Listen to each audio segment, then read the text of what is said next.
我们来准备1斤蒜头，把它们一半一半的掰下来，拿个大一点的碗装起来，加入温水浸泡15分钟，水要完全没过蒜头。蒜头浸泡了之后呢，很容易剥去外衣的，看可以剥得很干净。剥好了，放在料理机里面打碎。打好之后，把刀拿走，然后加入清水冲洗2遍。洗一下可以洗去淀粉。然后呢，这个蒜头里面有一个硫胺素和核黄素，高温加热后会发苦。洗过之后就不会发苦了。洗好后呢，用纱布把水沥干，挤干水分倒出来，再撒上10克玉米淀粉，用手抖散。让蒜蓉粒均匀的裹上玉米淀粉，然后来准备一个锅，倒入多一点的玉米油，调中火，油温6成热的时候把蒜蓉放进来炸，火改成中小火，然后蒜蓉一点点倒进来，不要一下子全部倒进来了。如果一下子全部倒进去呢，油会炸得比较高哦，千万要记得不要一下子全倒进去，一点一点的加。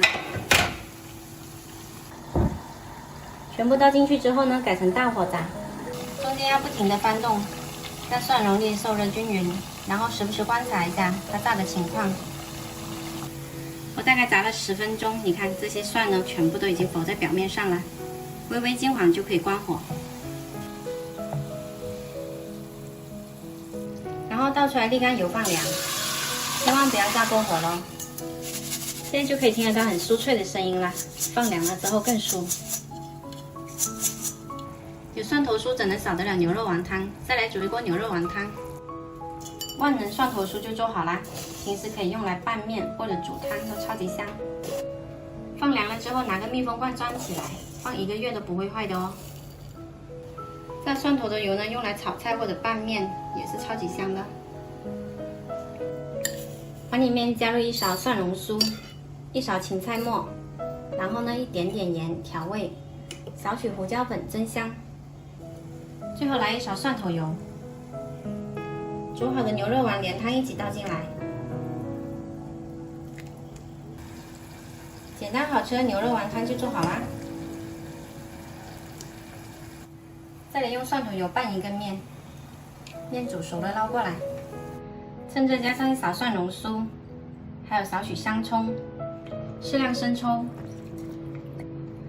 还有2勺蒜蓉油。拌均匀就可以开吃咯。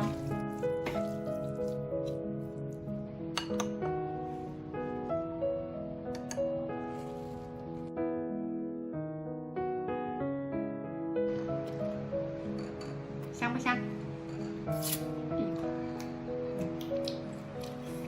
妈妈，你看有种这有没有个吗？外婆家的那个味道？嗯。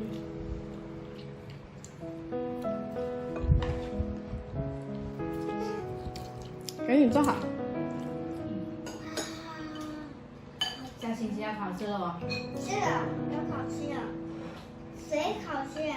哥哥，下星期要考试了，加油哦，再努力。嗯。